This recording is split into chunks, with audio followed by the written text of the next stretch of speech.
The Gambia Transport Union has called on the government to suspend the emergency regulations imposed on the public transport sector and further provide garages in each of the regions throughout the country. The union vows to launch a nationwide sit-down strike by next week Monday if the government fails to adhere to all their demands. Amadou Kante has more of that in this report. Gambia Transport Union has given the government until next week to restore all customary traffic regulations, without which drivers will take the bull by its horn. About 2 weeks ago, the presidency announced the easing of certain emergency restrictions that featured the reopening of places of worship and as well as markets, but measures limiting public transport to half of the passenger capacity remain intact. Speaking at a press conference on Monday, President of the Gambia Transport Union, Umar Sise, noted that the sector having exhausted all diplomatic remedies with government and stakeholders on the lifting of the COVID-19 regulations, it was time for the drivers to take imposed emergency conditions. As a result, a sit-down strike is likely starting Monday 22nd June if the government fails to respond to their demands. As far as the Gambia Transport is concerned, FIBE on the 22nd June 2020, that's Monday coming. Soon demand, so the government is not fulfilled, we are going for sit-down strike for the throughout the country. Both passenger and commercial vehicle and trucks, both of them are going for sit-down strike until the government meet our demands. The amount of you are the journalists. You tell me that from where? We are not here to challenge the government or to challenge the individual or the groups. We are here to promote the freedom of the goods and people in the country. The informal transport sector has since the proclamation of the state of public emergency following the outbreak of the coronavirus in the Gambia, unceremoniously scaled up transport fares in protest to what they called imposition of high cost of operational cost. Jargafal, vice president of the union, said that there was unequal treatment between the commercial and private drivers since the declaration of the state of public emergency,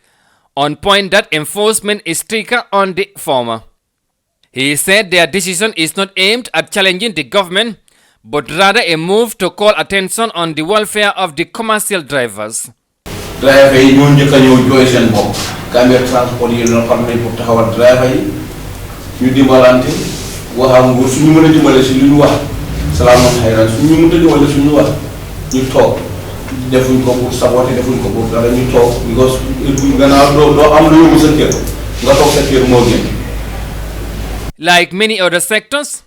the commercial transport industry has been confronted with challenges brought about the COVID-19. With the latest extension of the state of public emergency until the 1st of July,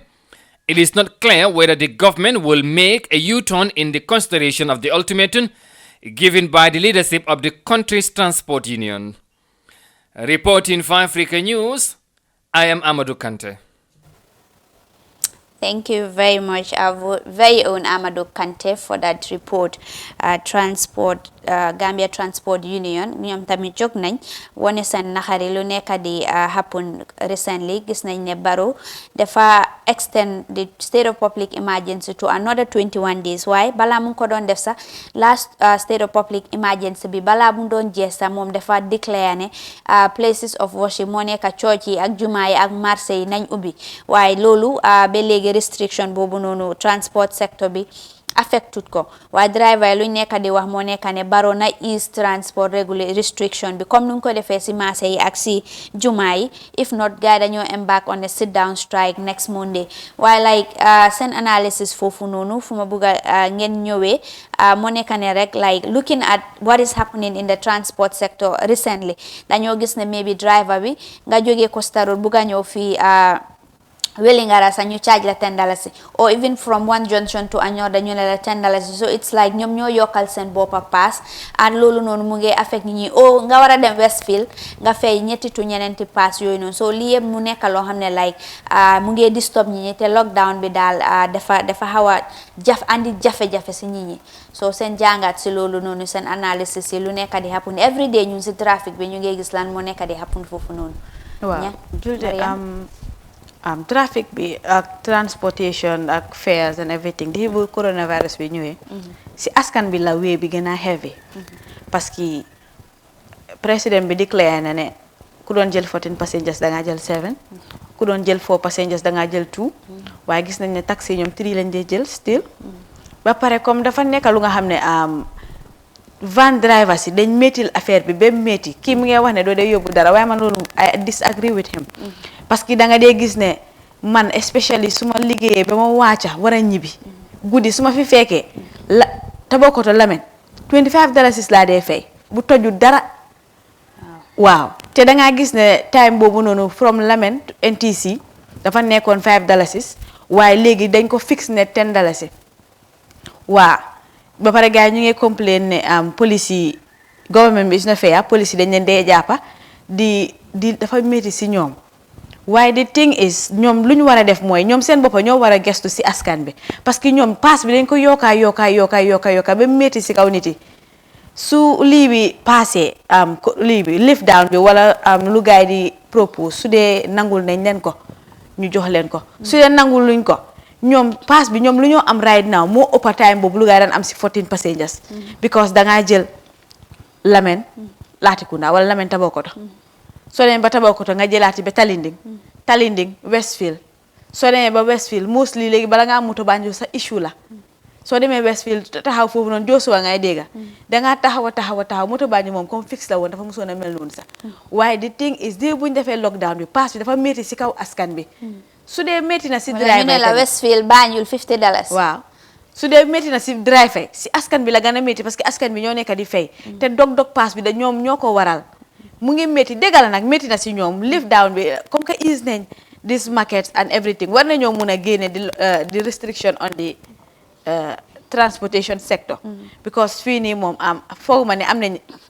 local infection cases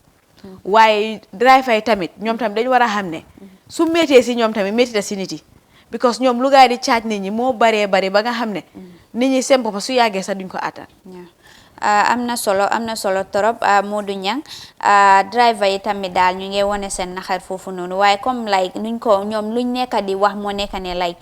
driver ñu ne private sector ñu dee drive these private vehicles ñooñu they are not affected mun nañoo load seen moto yi ba mu fees del ñu dem te ñu nekk si commercial vehicles yi ñooñu they are not allowed to load their vehicles like that te soo demee tamit even in the ferry sectors yi soo demee si ferry bi sa Gambia ferry buñ amee sa Banjul terminal bi dangaa gis ne foofu noonu social distancing nekkut fa duñ dee limit the number of passengers ñi dafa bari like rule for all should be rule for